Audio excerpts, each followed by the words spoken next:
Hi guys, and welcome back to my channel. The case that I'm going to be looking into today is it's pretty horrific what happened to this poor girl. It is the murder of Jessica Chambers.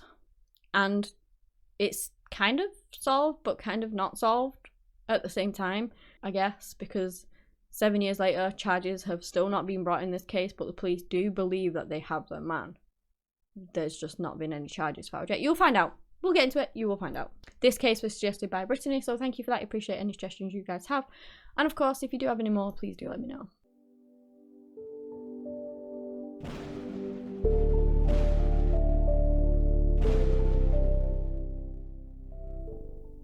Jessica Lane Chambers was born on the 2nd of February in 1995 to parents Lisa and Ben in Clarksdale, Mississippi. Now, they had quite a big family. I'm not entirely sure of the ins and outs of the family. I just know that in total, there are 7 siblings to Jessica. We have Ben, Christopher, Stephen, Annabelle, Ashley, Amanda, and Brandon. Now, they were quite close family growing up, but eventually her parents did split up at one point, and they got new partners, which is why I'm not entirely sure as to the children, because if they had new partners, I'm not sure whether some of those children came from the new partners, or at least one of them. I don't know. From what I've read, it said that she had 6 siblings, but when I looked it up, she has 7. So whether one was born after this horrific event to Jessica with the new partners, I'm not entirely sure. But they are still her siblings, whether it be step-sibling or not. So if you guys could clear up that information for me, please, that would be great if anyone knows. I should have looked it up fully, but I didn't, okay? I'm sorry. Anyway, Jessica had 3 sisters, and they were pretty inseparable growing up. I mean, later on, they did sort of grow apart a little bit because Jessica did some things like getting into the wrong crowds and things. Nothing majorly bad, but I don't know, they weren't as close, basically. But Amanda would act as like this guide for her baby sister as they were growing up. She would teach her softball. She taught her that when she started cheerleading, she needed to go to practice with her whenever possible. She was there to support her all the time. She knew that Jessica had these big dreams, and she was just there to support her, to help her go far, basically. And then as Jessica reached teenage years, you know, she was just a typical teenager. She liked hanging out with her friends. She liked being social. She did dabble in things she shouldn't have. She was known to sell drugs from time to time and had a driving under the influence on her record, which obviously, don't do that. They are not good things to be doing. But she's young. Sometimes you can fall in with the wrong crowd. But Jessica left school with really good grades. She was a cheerleader in school, which she really loved doing. And then when she did leave school, she ended up getting a job at this clothing store near Batesville. She did get plenty of attention from the opposite sex as well. She was quite a pretty girl. Despite her doing those things that were questionable, you couldn't really find a record of anyone that didn't like her. She was very well liked in the town. Jessica also did go through a lot, and it made her a strong woman at the end of it. In 2006, her neighbour was shot in their front lawn, and then in 2012, her brother was actually killed in a car accident, which is obviously horrific to lose a sibling. I can't even imagine. So they would have had a massive effect on her, and it did make her stronger for that, like going through those things and coming out on the other side. It has been said though that before her death, she may have gotten in with the wrong crowd.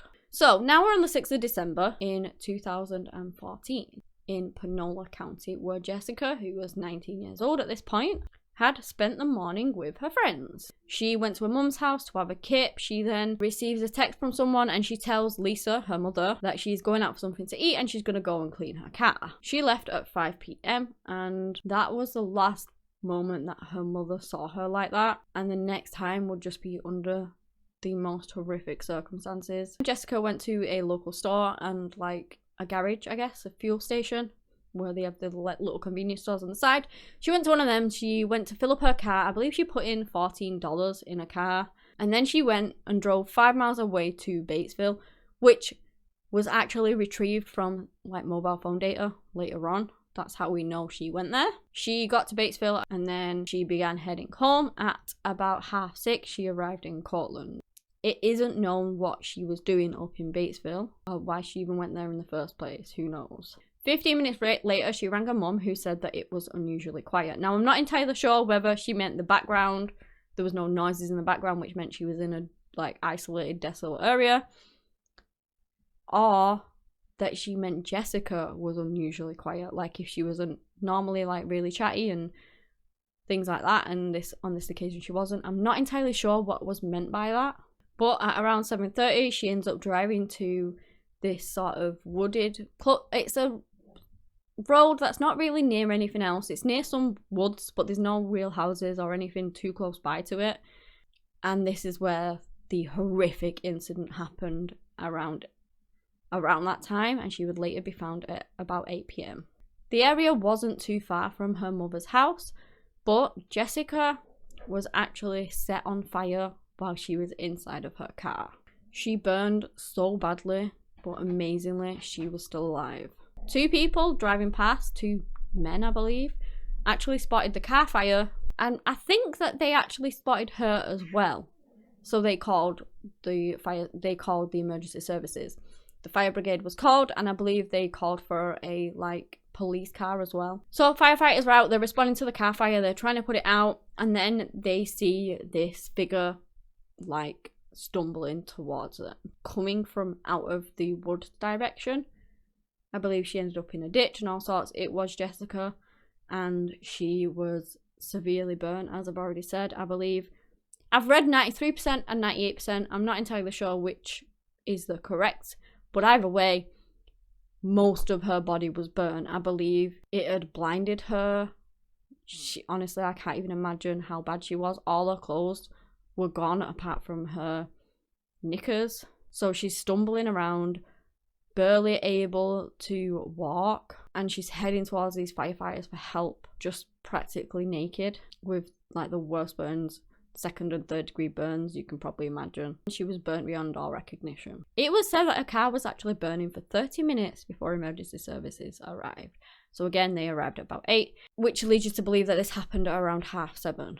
I can't even imagine that. The time of her, it's just, I don't even want to imagine it, to be honest. So they go over to her, she asks them to help her. They get this, it's like an army cover, and they lay her down and cover her up as best they can. One of the officers, firemen, puts his jacket over her whilst they wait for an ambulance. There was nothing really that they could do for her. They attempted to give her aid, but there was nothing that they could do. If somebody's I don't know, not breathing or whatever, you can do CPR on them. You know, if somebody has injured, you can try and stem the bleeding. But with Jessica, there wasn't anything they could do. So all they could do was try and talk to her and comfort her and just, I don't know, be there for her until the ambulance arrived. Now, one of the firefighters actually said to her, "Honey, who did this to you?" And she apparently lifted her head up, turned straight to him, and said, "Eric." Now, that could have either been, from what I found, Eric or Derek. And you've got to think at this point, she's been burnt that badly that who even knows how difficult it was to form words. What actually came out of her mouth may have not been what she actually intended to come out, because obviously everything was burnt. Apparently she was trying her best to answer questions, but as you can imagine, it was very difficult. The helicopter did arrive, and she was flown to a hospital in Memphis. And as the chopper was literally landing above, her family was pulling in to the car park below. Jessica's stepmother, Debbie, had actually called Lisa, and that is how she found out, and then they all made their way to the hospital to meet their daughter. Jessica lasted for around 6 hours, and she did eventually pass away. Now, she passed away with her mother by her side, holding her hand. And the thing that honestly fully broke my heart was what Lisa actually said to her. She told her that it was okay if it was too hard to fight, and that she needed to let go. And as if listening to her mother, she passed away just minutes later. That I've seen in an interview has haunted Lisa. She felt really bad that she told her to go, but she also stated that she knew that she couldn't keep her here. And honestly, that just tore me apart. Can you imagine saying that to your own child? No, I can't, really. The police began their investigation, and her case captured the attention of the nation. It captured the attention of so many people. Internet sleuths around the world were convinced that they could find who did this to Jessica. Police went ahead and looked into all the Erics, Derricks, and even a Jerrick in the area. And in nearby counties too. It wasn't just in the Panola County area. Later on, Jessica's keys were discovered in a ditch by some man walking down the road with a pram. He found those a bit further up from where a car was, I believe, and obviously they were taken into evidence. With the little information they had to go on, they began looking into Jessica's life, into her phone, anything like that. They had a look to see whether there were any Erics or Derricks in that, and other than 2 Erics on Facebook, there was nobody in her phone. And then both of those people were cleared. At the time of her death, Jessica was dating a man called Travis Stamford. They, of course, looked into him. Now, he was actually in prison at the time, but they figured that maybe if he had found out Jessica was cheating on him or something along those lines, that he could have put a hit on her and ordered her death. However, when they went and spoke to him and interviewed him, he was genuinely devastated about Jessica, and so they believed that it was not very likely that he had done this or ordered a hit on her, just because of his reaction and how upset and devastated he was. They also went ahead and questioned drug dealers who may have had a connection to Jessica. As I've said, she was known for selling drugs at some point. So they went and spoke to all different people along those lines. I also read that apparently she may have told her friends that she was accused of being a snitch because her dad worked in the sheriff's office or something along those lines. And in 6 weeks leading up to her death, she had told him like 10 to 15 times. So I don't know whether they were looking into that as to thinking that maybe somebody gang related had done it. However, gangs came forward and they basically said that they had nothing against Jessica. They had no problem whatsoever with her and that they did not kill her.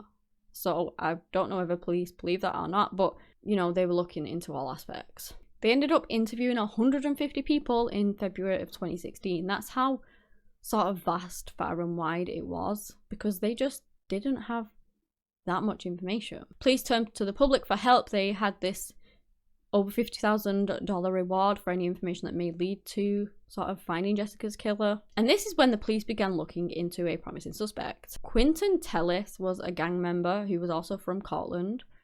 And you may be asking why he caught the eye of the police. Well, he actually was known to be with Jessica the last day. Well, the same day that the attack happened.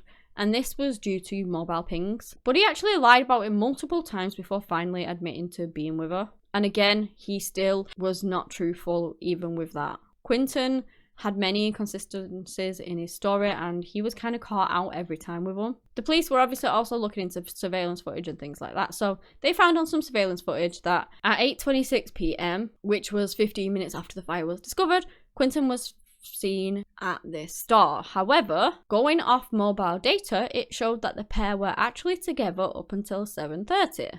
Their phones were in the same place at the same time at 7:30, and was there anything really significant that happened at 7:30? I do wonder, because yes, there was. That was estimated to be the time that this attack actually happened, and then both of their phones are in the same place at the same time. That's ringing some alarm bells to the coppers, to the police. But he claims that he was not with her at 7:30. He was with her until 7. As I said, he did finally admit to being with Jessica, but he said that they parted ways at 7.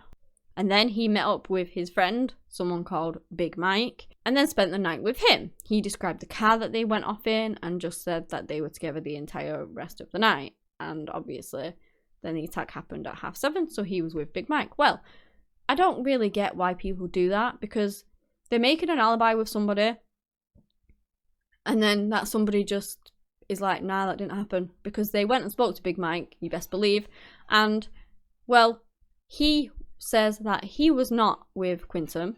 He was actually on his way up to Nashville in Tennessee in that very same car because he was going to see a Titans game.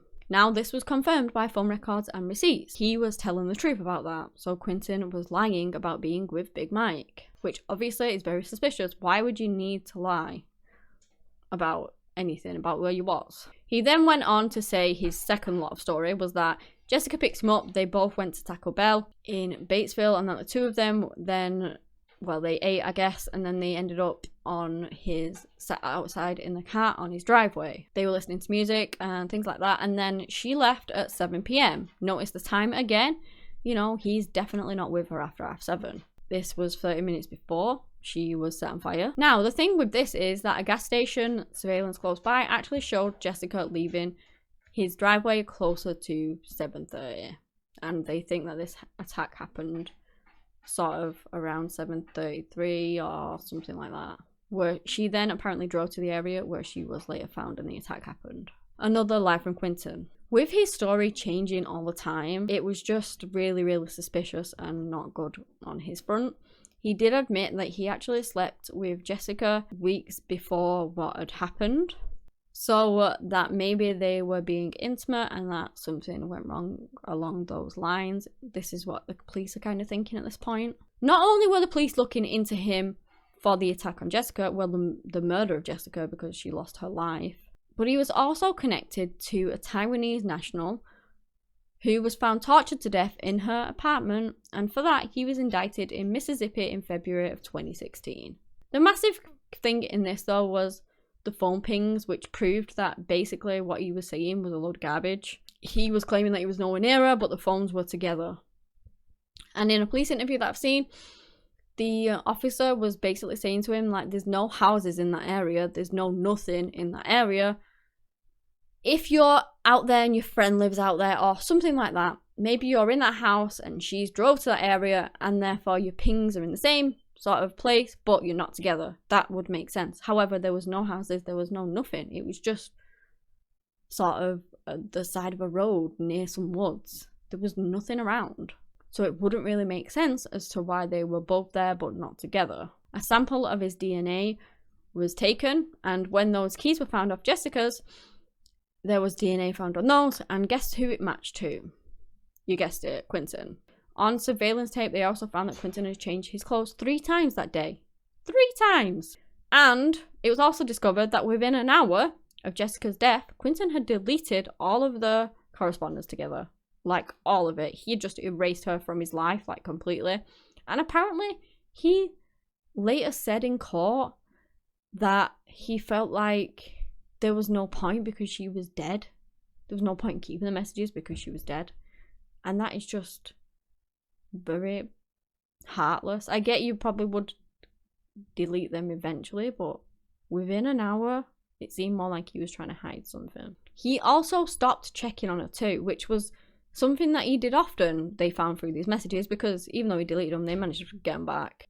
They had been in constant contact the days before, and then suddenly he doesn't message her at all once this attack had happened. Suspicious, right?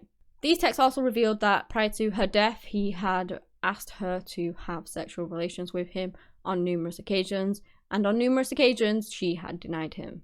Apparently, she had denied him 4 times on the day of her death.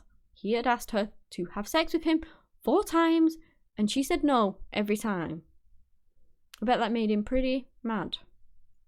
Just an assumption there. Might not have done, but, you know, under the circumstances, probably did. Again, my opinion, not a fact. It was suggested that they were out there together, and also backing this sort of up is that the passenger seat was laid out flat. Now, why would you do that? Unless for a certain reason. He then asked her for sex numerous occasions, and she said no. I believe he had known her. I read somewhere that he'd known her for only 2 weeks at that time. So prosecutors believe that maybe they were in his driveway first. He had asked her for sex, she said no. He got angry and suffocated her there until she was unconscious. But he probably believed that he had killed her. He then drove her to the area where her car would later be found, ran on foot to his sister's home, which was not that far away from the area. He then took her car, went home and got some gasoline, then returned to Jessica's car and set it on fire, believing that she was already deceased at that point and that he was just getting rid of evidence, essentially. That is what the prosecution believes anyway. With all this, Quintin Telleth went to trial in 2017, and the prosecution brought along their case, the strong evidence that they had to back that case up. They had these seemingly incriminating voicemails and texts from Jessica. The district attorney brought forward some surveillance video of Quintin at the gas station the night Jessica died.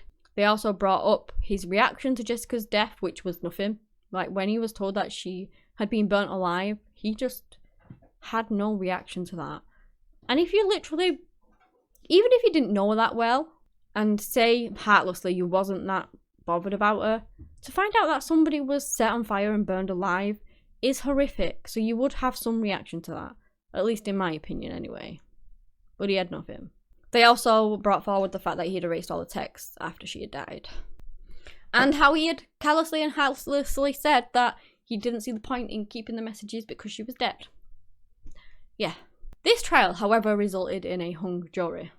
Then in 2018, prosecution brought it to trial again.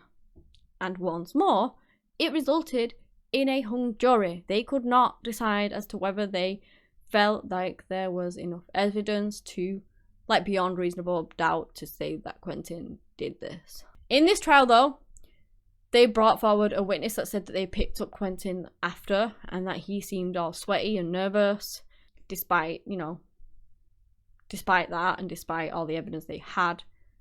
They couldn't make a decision. A unanimous decision, at least. And this is where we're up to now. 3 years later, after those trials, we still have no idea whether Quintin will be brought forward for another trial for the murder of Jessica Chambers. And it's just so sad and horrific for a family who are left wondering if he did this, because it's believed that he did, but, you know, the jury hasn't convicted him yet, so we can't exactly say that he did it for certain. But if he did it, he has not received the justice for that. I believe he is in jail anyway for the murder of that other woman that he committed. But obviously Jessica Chambers' family will want him convicted if he did it for Jessica's murder. And they are just stuck in limbo at the minute, not even knowing if it was him fully, because again, he's not been charged with it. Maybe it wasn't him. Maybe he will be found innocent and it was somebody else completely. But obviously the police aren't looking into anyone else because they think it's him. Or maybe it was him. That's for you guys to decide on your opinion of it. Personally, I think that the lies, the change in the story, the heartlessness and the callousness, that he did it. But that's just my opinion. I'm not accusing anyone. It's just my thoughts that I got from this case. And I do believe that his family believe him to be innocent. But at the minute, everybody's stuck in limbo. A very, very sad aspect of this case, which, as you guys probably know if you watched my videos before, it really, really devastates me, because Lisa Doherty actually passed away on the 29th of October in 2021. And she never got closure on her daughter's case. She never found out whether it was Quintin that fully did it, even though that's probably what she believed. She never saw him receive the justice for that. And if it wasn't him, she never saw anyone punished for the horrific crime that was committed with her daughter. And that honestly just crushes me every time I read it in these cases. Obviously, my heart goes out to the families involved and all the people involved in this case. Just such a tragic loss of Jessica. She was so young, and the way in which she was murdered was beyond horrific. Apparently, looking into it, many of the people involved in this case, like detectives and stuff that were on it, have been moved on to different things. So it's said that, you know, that could be a good thing, that potentially a fresh set of eyes on this case is what it needs, and maybe then it will finally be solved, well classed as solved. Because at the moment it's like, is it solved? Is it still unsolved? Who actually knows at this point? What we do know is that it's not the end, so I guess you could say that it's unfinished. Not necessarily solved or unsolved, but not finished, I guess. But yeah, that's the end of the case. If you guys have enjoyed this video, give me a big thumbs up, and that was a bit early, but there you go. And subscribe to the channel for similar content. Anyway guys, that's all I have today on the case of Jessica Chambers. Thank you so much for watching, and until next time, bye!